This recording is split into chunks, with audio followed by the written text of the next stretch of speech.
Well, hello, everyone, and welcome to Real Fellas Talk Sports. It's Wednesday, 7 o'clock. I'm with my fellas, one of the newest fellas tonight. We have Mr. Al Richardson. Thanks for joining us, Al. Hold on a second before I say hello and introduce you to the group. We are a couple players down.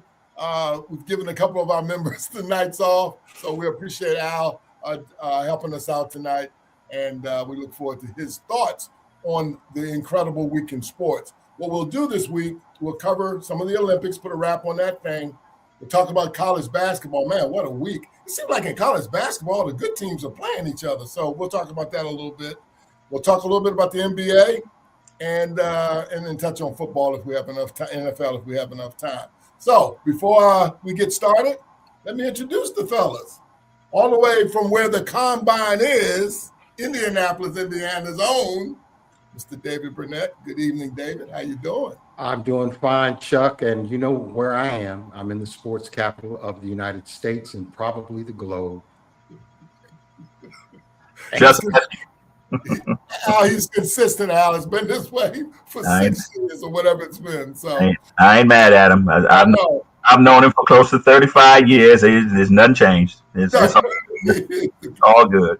Yeah, it is all good. All right, David. Well, hello. I look forward to getting your thoughts. Thank you. Welcome, Al Richardson. Thanks for joining us all the way from Washington, D.C., or I guess Maryland, actually.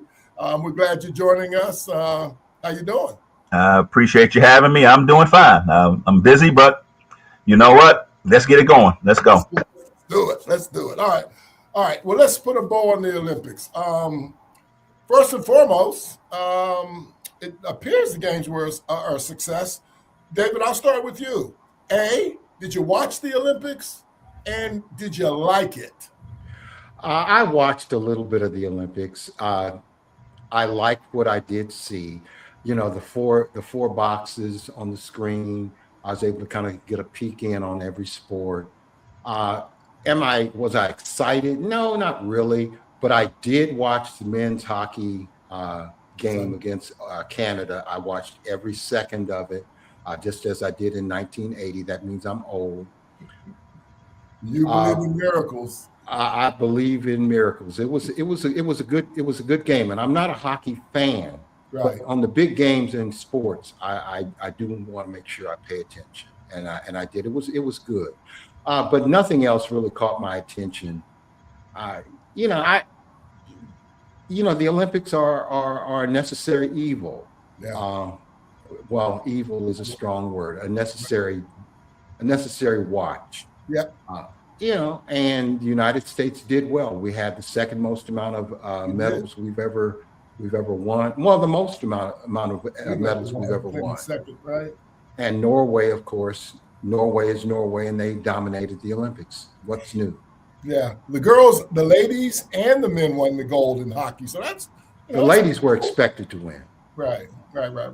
Al, did you watch? Well, first of all, A, did you watch the Olympics? B, did you find it entertaining? And what was your big takeaway? I largely missed most of them. I did watch the hockey, the women and the men. That's the one sport in the Winter Olympics that I kind of gravitate to. I also, out of the corner of my eye, was watching to see if Lindsey Vonn could pull off the downhill skiing on the ruptured ACL. She could have been a cautionary tale because she almost lost her leg. Yep. She was a bad break away from having to have that leg amputated, and so she's a cautionary tale in that everyone wants the gold. Everyone, I don't want to say wants to be the hero, but everyone wants to give it their all and achieve and do the things that etch your legacy in stone, for all the world to see, forevermore, for lack of a better way to put it.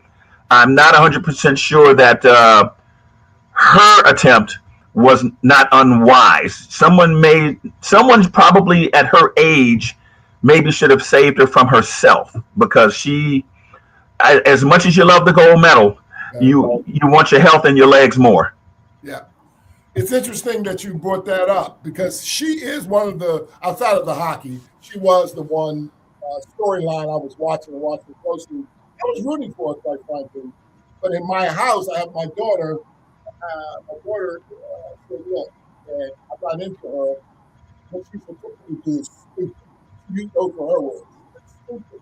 And so I sometimes maybe have to use courage with stupidity, because with a torn ACL, which she's to do, but that's her right. That's her right to choose that. And I was still rooting for her. But, and in fact, back to the other point out, had her doctor not been there because she tore her ACL, so she put the doctor there just because of the torn ACL, she might have lost the leg, because it was that doctor that came up with the procedure to allow her to, at least for now, keep that leg. So, yeah. It's unfortunate that she almost lost her leg. I think part of it is a lot of ego involved. Athletes have humongous egos. And she's 41. She wanted to prove something. She'd been out of the sport for a while. She'd been out of the relationship with Tiger Woods. You know I was going to bring that up. No. But look, not so sure given Tiger Woods' history if that was a negative, to be honest. Right. But okay. Right. But it's funny. The best of the best, our greatest athletes, that's their thing, right? Their level of confidence and their abilities are not like regular people. You almost can't measure them like. I mean, how many times did we see Ali go into the ring with people that were like, "No, champ, enough, or stop it," or whoever the boxer was, right?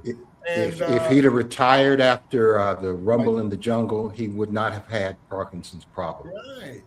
And there's just many athletes that you cringe a little bit, but that's just the way they are. So the thing that makes them great is the thing that gets them in trouble in later life. I get it. I get why she did it. I don't have an issue with it, but it could have had catastrophic results. And she knew the risk. She knew the risk. Well, she wasn't thinking about losing her leg now. Well, listen, David, when you coming down a mountain at 85, 90 miles an hour with a torn ACL on all ice for 2 miles. Well, she's been coming down the mountain for a long time. With healthy knees. Exactly. Well, and by the way, she took some tumbles and those things too. Look, the bottom line is I was rooting for her. I'm glad that so far, so good on the leg, and it's going to be a long recovery, and I hope it works out for her. But I don't ever want to see her in competition on a slope again. Well, she's an athlete. You never know. It's hard to tell them no, isn't it? All right, well, that's done. The Olympics are over. It was a good time. It was a lot of success. Not to get too heavy in this, but what'd you think of the U.S. hockey men's team showing up in the Capitol yesterday? David. They were manipulated by a crazy president, and I'm going to leave it at that. Yeah. They were kind of roped into it. What else can you say? The timing was perfect for them to go into the Capitol. But I'm going to leave politics alone. I have friends on the other side who I choose not to argue with. Well, I think that's the one part of it that we both groups can agree that was, that and the pilots, we can agree that they are worth cheering for, both parts. Absolutely. Al. I was okay with. I mean, the long and the short of it is they were kind of between a rock and a hard place. Once the girls team said that they weren't going to show up for whatever that reason was, logistics or whatever, uh, they were kind of in a position where them going would have been seen as political. Them not going would have been seen as political. Yeah, They weren't. yeah. Whichever choice they made, they were going to, frankly, piss off half the country, and that's the world we live in now. Um, I do believe that they were manipulated, but you know, it came, it went, and there's not going to be any lasting negative effects for those guys. They won the first gold medal that had been won by a U.S. men's hockey team since 1980. That is going to endure long after the moment. Down at the Capitol. They'll be fine. They'll be fine. Did the ladies decide to accept, and are they coming to the White House? Because the president mentioned there last night that the ladies have accepted officially and that they were coming. Although I had saw earlier that they weren't going to come. So, well, they couldn't make the State of the Union. I suspect that the political winds have been brought to bear, and again, if you don't go to the White House, it's political. If you do go to the White House, it's political. Frankly, in this day and age, I would not necessarily. Well, I wouldn't have a problem with saying no, but I understand the athletes who feel like they're in a minefield, and it could be a problem for them from the standpoint of how they're perceived, how they're accepted, their ability to make money off of the field. I mean, off of the particular field, the ice, or whatever. So, our society has gotten to the point now, especially for athletes, where at least in terms of the efficacy of your ability to make money off of the playing field, you would like to play it as straight down the middle as you possibly can. Most times you can't, and I suspect that is the calculus with the women right now in terms of whether they go or not. I just are reminiscent of Michael Jordan back in the '80s saying that Republicans wear sneakers too. I wasn't going to go there, but yes. I never forgave him for that. But again, we won't. That's another show for another time. So let's get into some college hoops. Man, I'll tell you something. Now that football is really behind us, I have started to get into college and pro basketball big time. And for the last week, there were some amazing games starting last Friday night. Amazing to me anyway. And for somebody like yourself, David, in the state of Indiana, Purdue and Indiana met in West Lafayette on Friday night, and Purdue crushed Indiana. I mean, they absolutely crushed them. Indiana crushed Purdue when they played in earlier in Bloomington. the year. I mean, the rivalry has been there for years. Purdue's kind of the stepchild of that relationship because this is an Indiana state. Yeah. Purdue gets its flowers from time to time. Yeah. This is an Indiana state. But I think Indiana has been losing some key games down the stretch. Yeah, I think they may not make the NCAA this year, and that's unfortunate. Yeah, they're 8. I think they're 8 and 9 in conference right now. I think they're going to have to win the Big Ten tournament. Yeah, So we'll see how it works out. Depends on how that works. But anyway, that was one of the games that kind of kicked off the weekend, and then we had we had a little bit of the team that you've been talking about, David, which is the Miami of Ohio. Miami of Ohio won over the weekend. It was their 27th win. Then they won last night, which is their 28th win. They're 28-0, and they're representing the MAC big time. So my question to the two of you, if Miami of Ohio does not win the MAC tournament, do you still think they'll get an at-large bid and get in the tournament, David? They better. Well, absolutely. I mean, you can't leave out a team now. The NCAA has always come up with surprises. But Indiana State, remember a couple years ago. Indiana State got hosed a couple of years ago. Yeah. That wasn't fair. Yeah, I'm cheering for Miami of Ohio. Yep. I've been on that campus before. I'm a MAC graduate from Ball State. Yep. If Miami is excluded, they need to have some subpoenas out. Right. Al, what do you think? If they don't win the MAC championship tournament, do you still think they'll get in? Of course they should. They should be in. I mean, at 28-0, one team has run the table this year. That's them. The idea that in this age of parity in terms of college basketball, the idea that someone can win 28 straight games, have a bad day in the tournament, and be out. Well, the NCAA has done some ridiculous stuff over the years, so you could not rule it out. If I were on the committee, though, I would at 28. If they finish the regular season undefeated, they're in regardless of what happens in the tournament. Right. Absolutely, they should be in. Absolutely. And frankly, I'd give them a top 7 seed. You know, I wonder about their strength of schedule, but in the age of NIL. A lot of these teams that are in these smaller conferences have players who are good, and you catch them on the right night. You know, that's the beauty of the tournament. The NCAAs now, under the age of NIL, is that anyone on the right night can beat anyone, and you got to play your A game 6 straight times, and anyone can lose when you have to do it 6 straight times. But even before NIL, you had Butler. You had Butler. Yes. Back to back to the finals. You're right. 2011. George Mason before that. Mm-hmm. That's the beauty of the tournament. The underdogs possibly doing something special. So, you know, I'm with Al. Miami better get in. I'd be not in. I'd be stunned.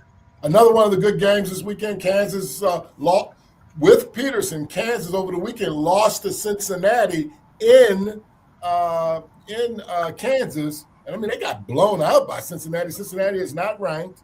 And that was kind of a shocking loss. But then they came back last night and they beat Houston.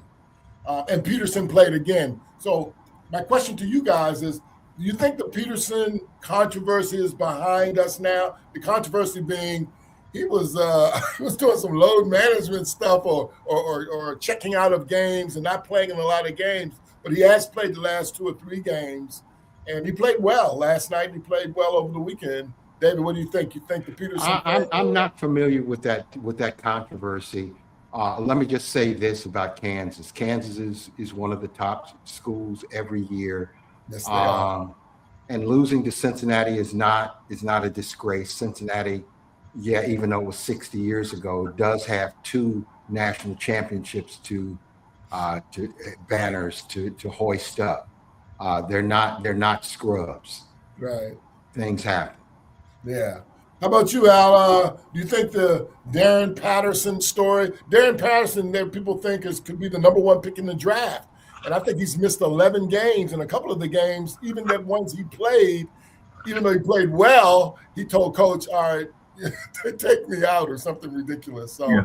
Darren Peterson, yeah. Here's the deal with Darren Peterson and all of these kids that are projected to go really high in the draft this particular year. Freshmen are up and down mentally and physically. The reason you will get what you get out of a kid like Peterson is because he's a kid. Right. That's just what happens there. I think Bill Self will be able to negotiate it. And I would like to think that this kid is going to be a one and done. And I would like to think that he has people in his sphere, in his orbit, in his ear saying, okay, what you've done so far this year, you've been kind of up, you've been kind of down, you've done some things that are curious, but it's money time now. And you are in this to eventually get paid, and you're more than likely only going to play in one NCAA tournament. Right. That's probably going to be it for you. So you might want to lay your marker down now, because it's going to determine your ability to way the young bucks say it, to get the bag. Yes, exactly right. You're 100% right, and it is that time. So hopefully that controversy is behind him and he'll shine. Because again, he's projected on all the mock drafts to be the #1 pick in the draft. So we'll see what happens there. Well, let's just say this: wearing this shirt, I don't want him. You know, see, I don't want him at all. I know what you're saying. So Al makes a great point. He's like, look, he's young. He's made some mistakes. Maybe he can course correct going forward. But already, folk like you and I think others, David, are saying, well, it's already a red flag. No. Here's the interesting thing about this kid.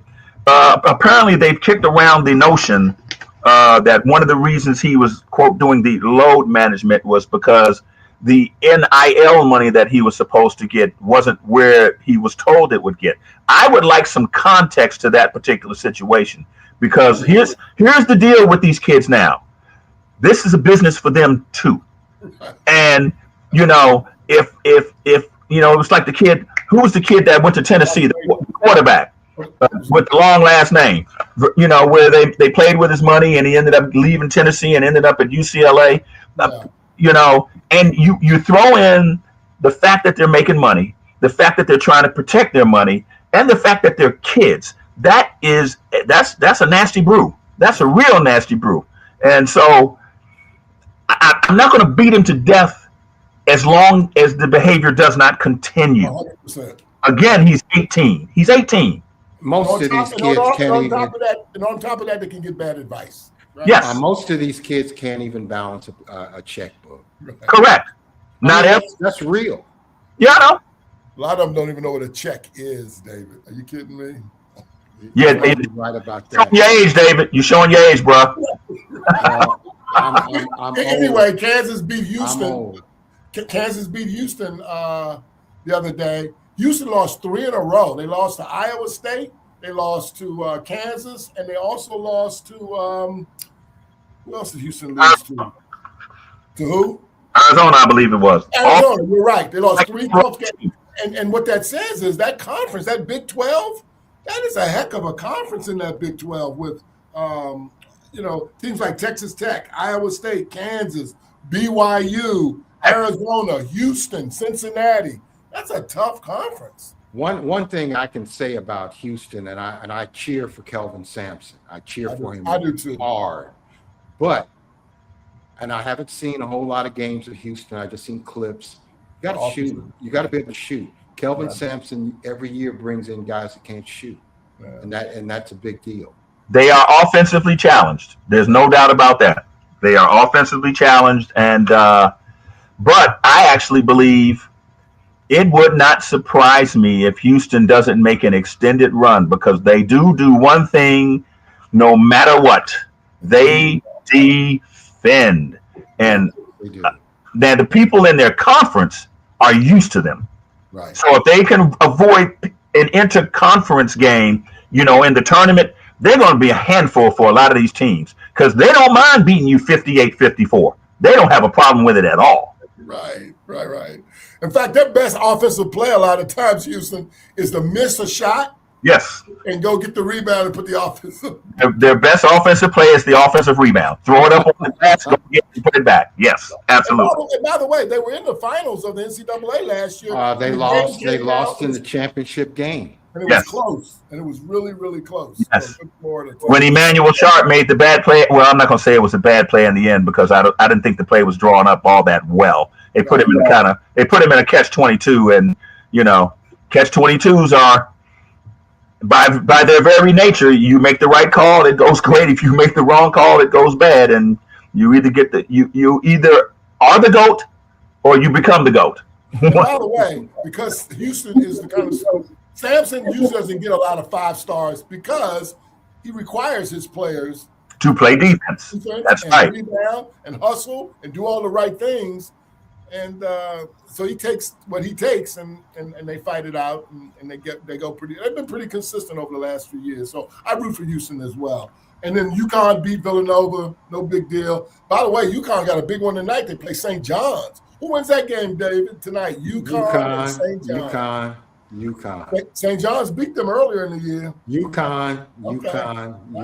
How about you, Al? That's a big one tonight. UConn, St. John's. I tend to favor UConn because St. John's beat them earlier in the year. And the thing, I'm looking at the ratings now. UConn has very quietly posted 25-3, and this was supposed to be an off year. This is supposed to be kind of a down year from the years that Hurley has had. Yep.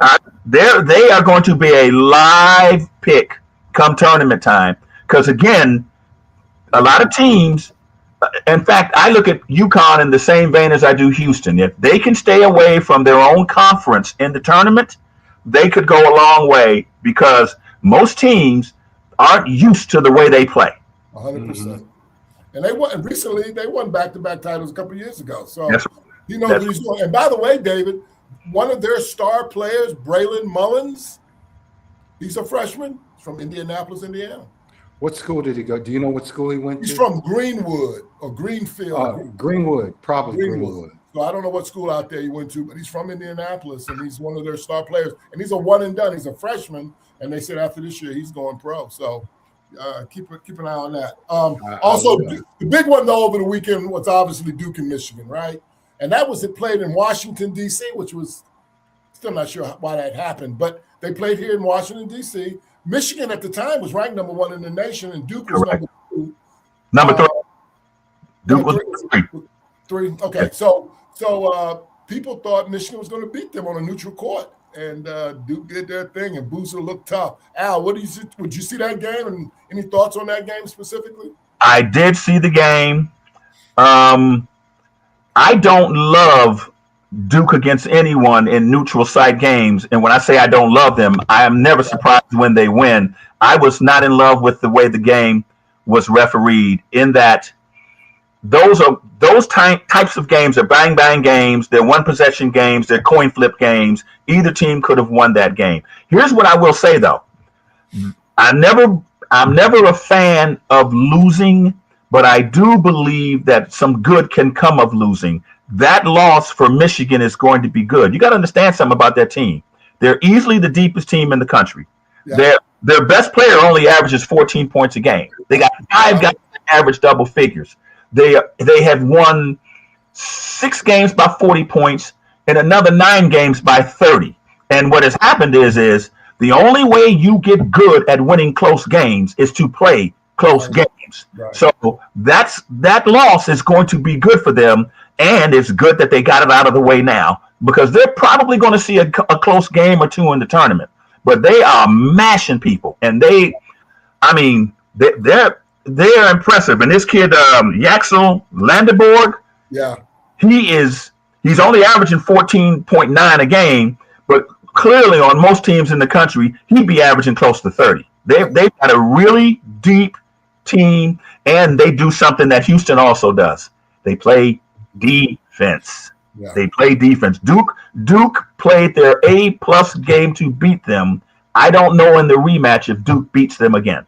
I'm not so sure. Well, excellent point. I don't know. And David, by the way, their head coach is an Indiana Dusty May.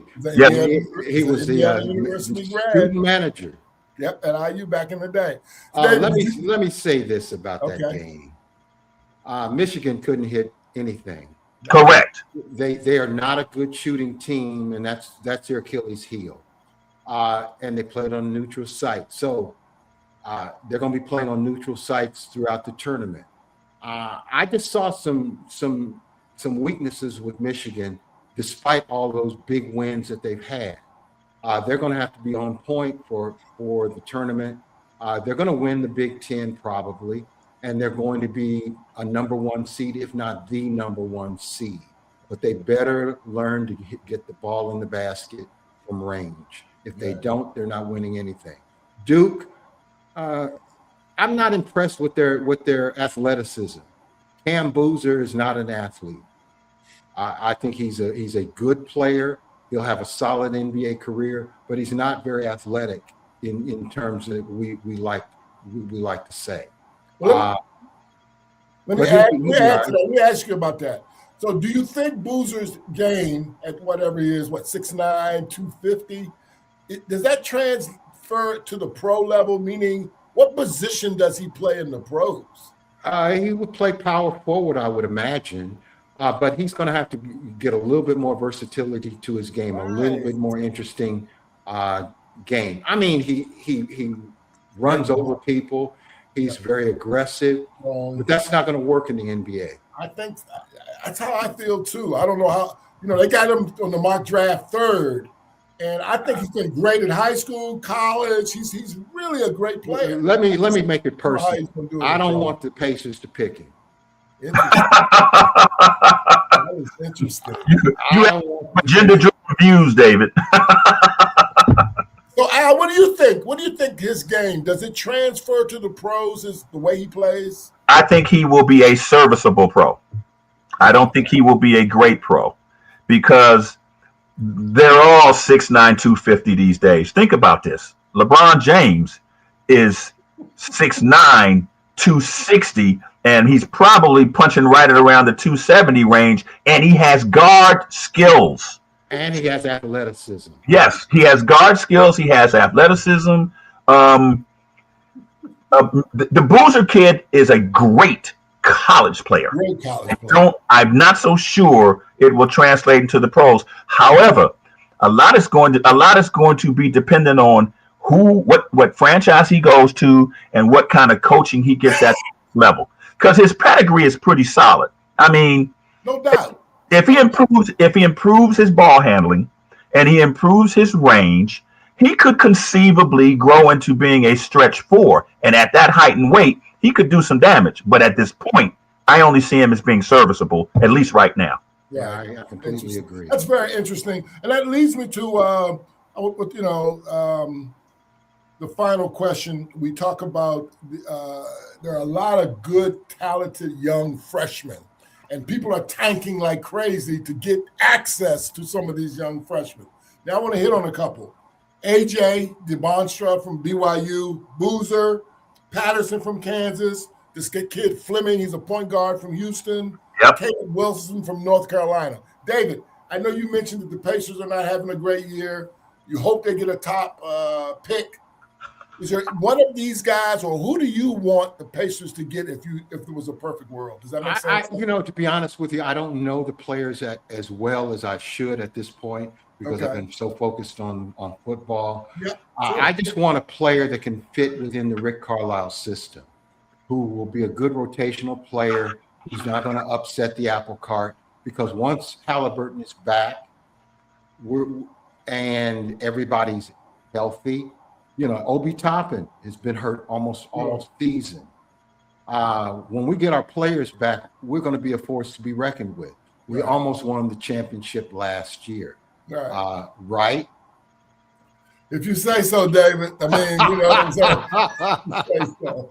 Lord have mercy. Right. No, you did have a heck of a run. You beat the Knicks and gave OKC all they can handle. So kudos to you guys. Thank you. How about you, Al? Is there any one of those 5 or 6 freshmen or anyone else, if you were, I don't know if you're a Wizards fan or not, that you would want out of that group? I'm not a Wizards fan. But one of the things I have noticed about this group is 10 of the top 14 projected draft picks are freshmen. I know. So that's why so many teams are tanking. I think that 1 and 2 are about right. Peterson and DeBonsa. AJ appears to have a better motor. Yeah. He seemed. I mean, from what I've seen of him, he shows up and plays every game, all game, hard as hell. And on the floor too. At 6'9", he's out on the floor. He can move. That is going to be appealing to a lot of teams. He has a high floor and a nice ceiling. I got to tell you though, the Peterson kid. He's good too. He's got a higher ceiling if you can unlock that muscle between his ears. He beat AJ. Yeah, if you can he beat AJ. Because see, the thing is, he's a freshman. He's 6'6". He can play the point. He's 205. They're going to probably going to end up putting about 10 to 15 pounds on him. And as a freshman at 18, you can count on probably a growth spurt. So by the time he's ready to play some serious NBA ball, he's probably going to be about 6'9", 230 with guard skills and a jump shot. Yeah. So if they can, but the one thing about maturity is you can't legislate it. It comes when it comes, and hopefully for him it will come soon. Did you guys see this little point guard from Arkansas the other day when they played Alabama? His name is Darius Acuff. I don't know if you two caught any of that game. By the way, the final score of that game was like, it was overtime. It was like 112 to 106. And Arkansas, the little point guard from Arkansas, Darius Acuff, freshman, had 49 points. How tall is he? 6'3". Yeah. 6'3"? Well, okay. He might have a future. Yeah. Anyway, he's tough as nails as well, and he too is in that list that Al was referring to. So it'll be interesting. All these guys are well, okay. So let me ask you this question, guys. If you had to say now, who do you think? Give me two teams that are in the Final Four as far as you guys are concerned, for what you know and have seen so far. David? Duke is going to be in the Final Four. Michigan's probably going to be in the Final Four. Houston's probably going to be in the Final Four. But the team I want in the Final Four is Miami of Ohio. Yeah. Well, how about you, Al? I've got the first three that David picked. Yeah. Excuse me, Duke, Houston, and Michigan, and for the same reasons we discussed. Those three teams. Duke has the pedigree. The other two teams have they just play defense. That's the thing. I mean, defense travels. That's the one thing. You can be in a tournament game and you can have a 5 for 20, and if your defense keeps you close, you got a chance, and that's important. That's really important. I would to see a Cinderella team get to the Final Four. I don't really care if it's Miami. I kind of got a funny feeling, even though they don't qualify as a Cinderella, it would not surprise me to see UConn get there. Yeah. It would not surprise me. Yeah, another team to look out for is St. Louis, because they have the remnants of what Indiana State was supposed to be 2 years ago. So 2.5 weeks ago, David, I think we might have touched this subject, but since then they've lost a couple games. Well, but they're not going to be overlooked. They're in a reasonable conference. A10 is still reasonably respected. They're going to make the playoffs. I'll tell you a team to keep an eye on, in my opinion, is Al mentioned UConn. Keep an eye on that Florida team, okay? They are defending national champions. And they're leading the SEC right now, and they got off to a slow start. But the last 8, 9, 10 games, they've been really, really good. Keep an eye on that Florida club. So now that I think about it, I got another team to watch out for, only because traditionally they are always better in the tournament than the regular season. Michigan State. Oh my God! Yes, indeed. You're right. That is a pretty good coach, but they have a way of imposing their will in terms of style of play, and at the end of the game, they end up having more points than you, and you're going high in the bleep that we lose to them. But excuse me, here's what they remind me of. And David, you I'm sure you would identify with this. Remember those Denny Crum Louisville teams back in the day? Yes. They were all these, 18 and 12, 25 and 10, 19 and 13, but they played a really tough strength of schedule, and by tournament time, man, they were your worst nightmare. They just were. Scooter and Rodney McCray and that whole bunch, and Darrell Griffin. And they also had something in common with the teams we mentioned. They defended. Yes. They defended. Well, how I feel. I'm a Washingtonian and a huge John Thompson fan. Who played more defense than they did in the 80s? No doubt. Right. No doubt. Yeah, it's good stuff. I tell you, the college basketball scene is really heating up, and I know this is that time of year. Look, the CIAA tournament started tonight. So the tournament, most of these conference tournaments will kick off next weekend, and, March is next week. So it won't be long now before we leave college basketball, let's remember, where's the tournament going to be? Let me guess, David. I guess Indiana. Right. You mean the Final Four? The Final Four is going to be in Indianapolis again. Wow. Again. Pretty cool stuff, huh? You guys know how to host those things. I ain't gonna lie. Yes, They do a very good job of hosting that venue. Absolutely, Yes, absolutely. yes, But yes. Indiana is basketball country. Well, what do you say, David? In 49 other states. It's basketball, but this is Indiana. Although now, of course, Al, now we're a football school. So Yeah, you are a football school. Dust those banners. Dust those banners off. make room, baby, because here comes the football banner. All right. Well, let's get into a little NBA. We won't spend a lot of time here, but I want to talk about something, right? I've been talking about this for 6 or 7 weeks. I really have. And that is Detroit has the best, well, a week ago, a few days ago, they had the best record in all of basketball. But I don't know why. I don't know why how Detroit does it. And somebody says, well, Chuck, they play hard. So, Al, why is Detroit so good? I'm going to sound like a broken record. I know. They defend. They play hard and they defend. That goes a long way. And the interesting thing is my concern for Detroit is that they haven't played enough high leverage games, and their post defenders, Duran is excellent. Stewart, I worry about. I don't worry about him necessarily from the standpoint of his ability. I do worry about his ability to control himself in high leverage situations. I'm a little concerned about him when it comes to that, because see, in the playoffs, you can have a bad moment, a la Draymond Green, and it can cost you a championship.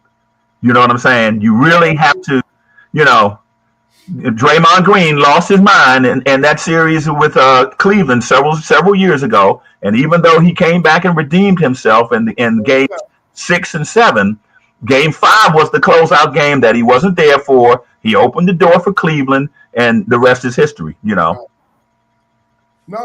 look, he follows into the tradition of that Detroit Piston mob with Ben Wallace and some of those cats, and they're physical, man. Him and Duran are very, very physical, and they play. To me, they play like there's a modern basketball game going on now, which the Pacers played last year, like modern basketball. Everybody shoots, cuts, moves, etc. But Detroit plays an old school, the guard is really tough, Cade. But those other guys, Tobias Harris, Duncan Robinson, Paul Reed, or whatever his name is. Yes. It's pretty amazing how they do what they do. And Bickerstaff is a hell of a coach, obviously. They need a reliable secondary scorer. I know, and they need a reliable secondary scorer, and I don't know if they have one. Yeah. But if they can get someone to be reliably 19 to 23 points a game during the playoffs, they have a shot.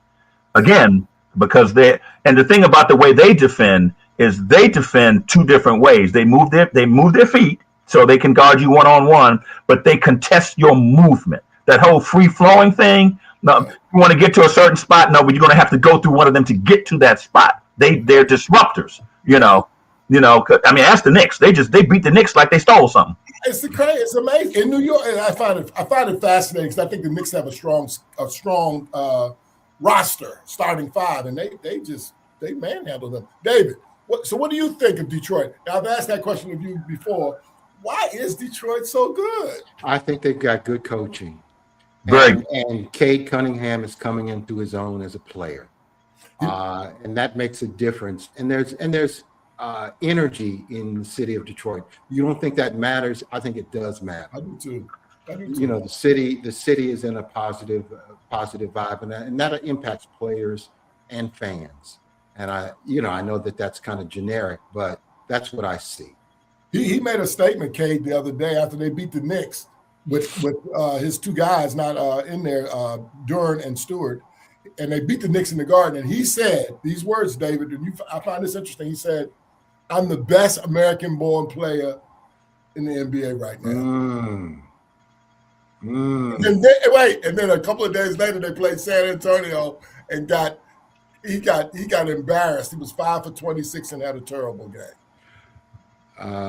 He's not the best American player. He's very good. He's coming into his own, but the best American player is Jaylen Brown, who should be up for MVP. Interesting. He's had a hell of a year. He's another guy that's underrated. I don't know why people. I don't know because I wonder if he's so smart that people don't like that about him or something. But he doesn't. Well, that's a part of it. The Olympic team that wasn't performance. That was politics. That was politics, wasn't it? The shoe companies were involved too a little bit in that. Yeah, that was politics.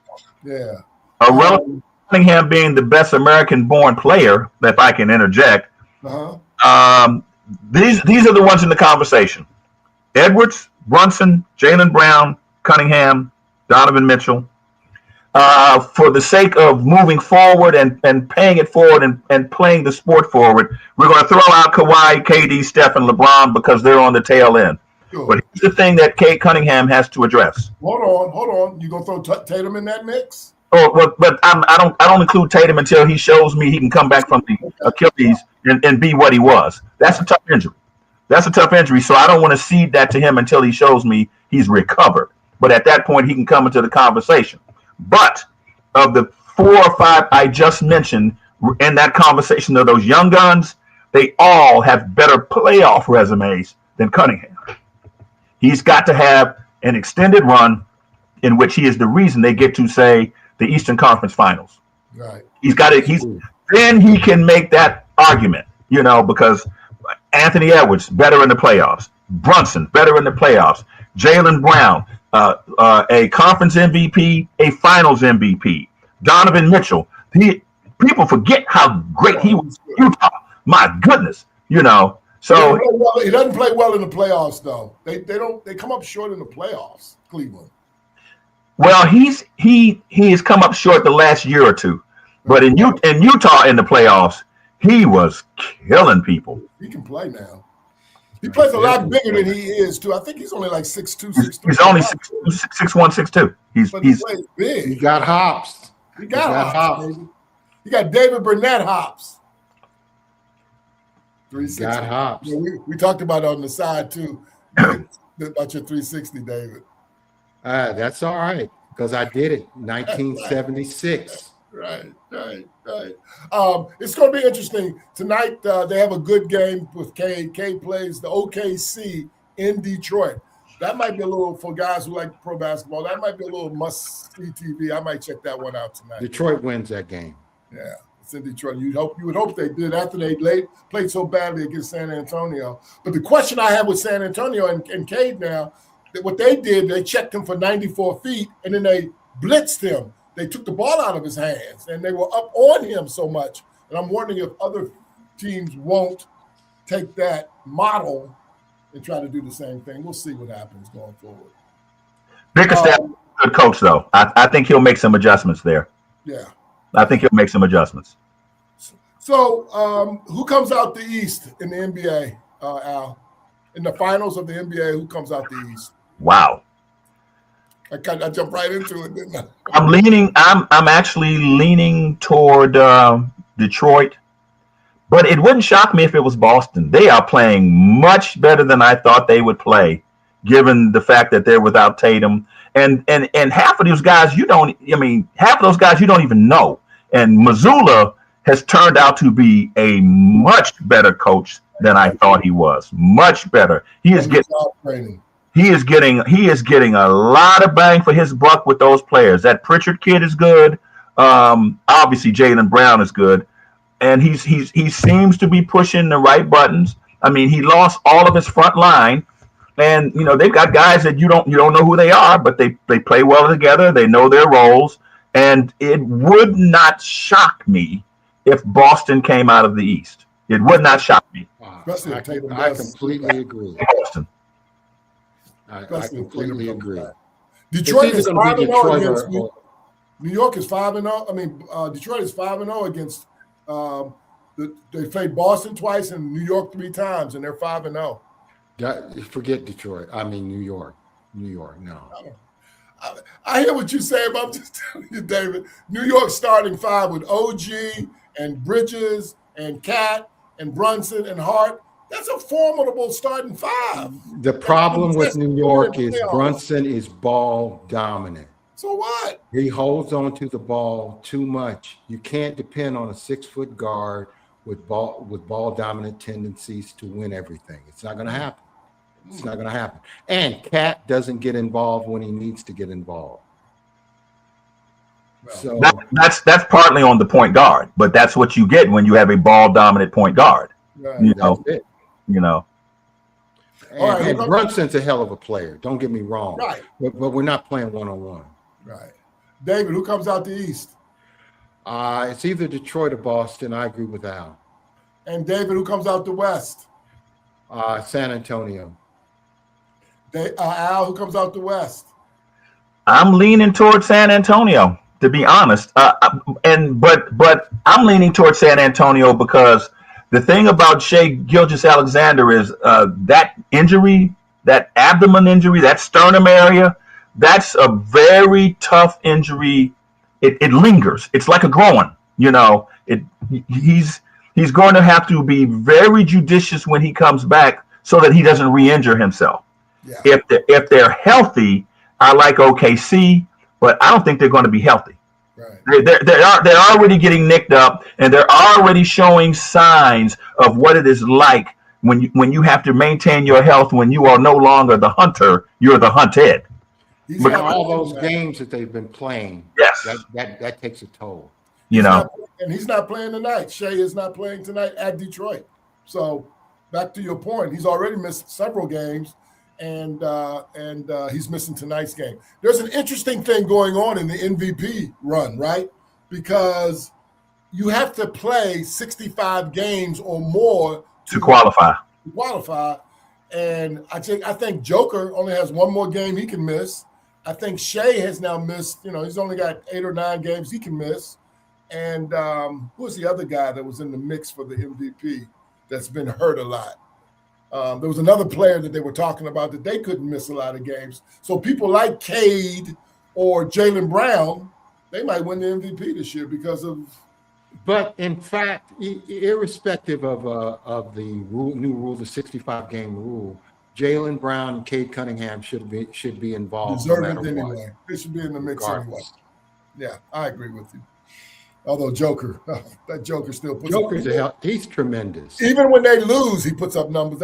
He's just unbelievable, really, to be honest with you. So I'm not so sure that the rule relative to the MVP. I understand the motivation behind the 65-game rule. I'm not so sure that you don't run into the possibility one of these years where you don't devalue the award because of an arbitrary number. They might tweak that number, Al. I think if they tweak it up to say maybe 60, it seems to me like with the way these guys play, you can miss 20 games pretty easily, and they could be legitimate injuries. It may not be load management, is what I'm saying, because they put the rule in place because they weren't happy with the load management. Right. And keep in mind, it's more than just the MVP. It also is for the All-Star, the All-Pro teams as well. Correct. And that's money involved there. Good point. Excellent point. So it should be interesting coming down the stretch. We only have about 25 games or so to go. So we'll be paying more attention to the NBA. We'll be paying more attention to college ball.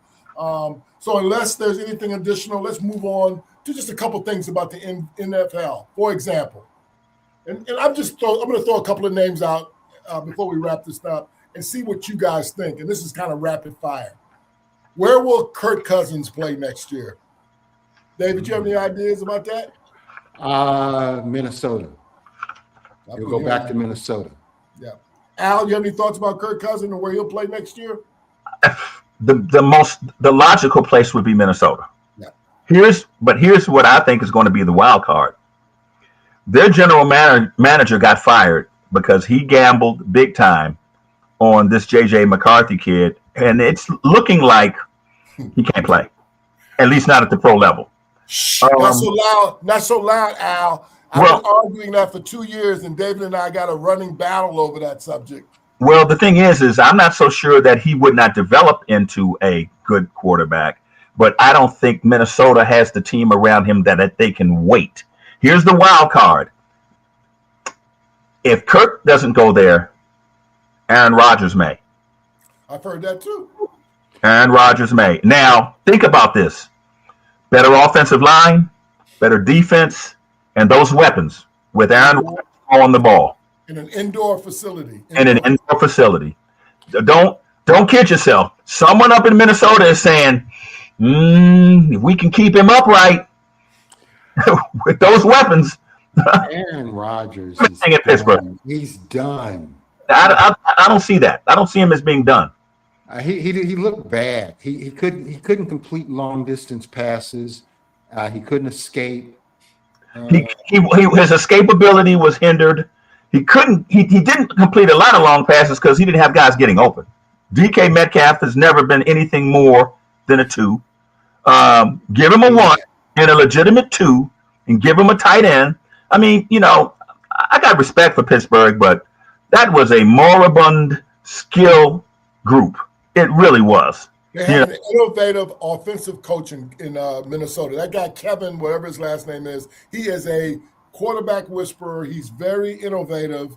And Al, you might be onto something. I've been hearing that. I would like to believe that Mike McCarthy wouldn't have took that job if Aaron Rodgers wasn't going to stay with him for a year. But Aaron's got to do what Aaron's got to do. If Mike McCarthy is his own man, he says to Aaron, find another team. Yeah, but I think Aaron's going to be okay with that. Just look at Minnesota's skill set and compare it to Pittsburgh's skill set. They are literally worlds better at every position, not just one. I agree. They're better at running back. They're better at tight end. They're better at wide receiver. They're better at the Z receiver. They're better at they're just better. And they're better. And here's the key: they're better, much better on their offensive line. They can actually keep him upright. It's a tough division, though, Al. Yes, it is. With Minnesota and Detroit. Free ride. There are no such thing as a free ride. Green Bay and Chicago. But last year, most people thought that with the NFC, was it the North, the division that Pittsburgh was in, they thought that was the toughest division in football at one point. Last year they were projected to be Baltimore, Pittsburgh, Cincinnati. Pittsburgh was picked to be almost 4th behind Cleveland. I can't explain why they didn't. I know. All right, hold real quick though. How about Tua? Where will he play, David? Nowhere. Thank you. I agree. How about Kyler Murray, David? Kyler Murray, he'll play with somebody. But I don't know if he'll be with the roster before the season starts. Al? Kyler Murray has one huge problem that he can't fix. He's 5'8". He's 5'8". Yeah. 5'8". Maybe. And you cannot fix that. I mean, I like him as a quarterback. I like him as a competitor. I like what he does. But the thing about it is much like Russell Wilson, who's actually 3 inches taller, when you have to have lanes created for you to see where you're throwing the ball, that's a problem. When you can't throw over the top and when your athleticism leaves you. And Kyler, as long as he's running around making plays and creating stuff, he's good. But who wants to create an offense that's predicated on basically a scramble drill? It's crazy. There you go. Malik Willis, Al, where will he quarterback next year? That's a good question because if I were McCarthy, I'd consider him in Pittsburgh. He's the kind of quarterback that they would like. He would be an upgrade on Justin Fields because he's a better passer. And the way Pittsburgh likes to play football, I could see that one. I could see that. David, where do you see Malik? He's going to have a pick of teams. I think Al's onto something. Pittsburgh would be a good spot for him. But he's a player who reinvented his career.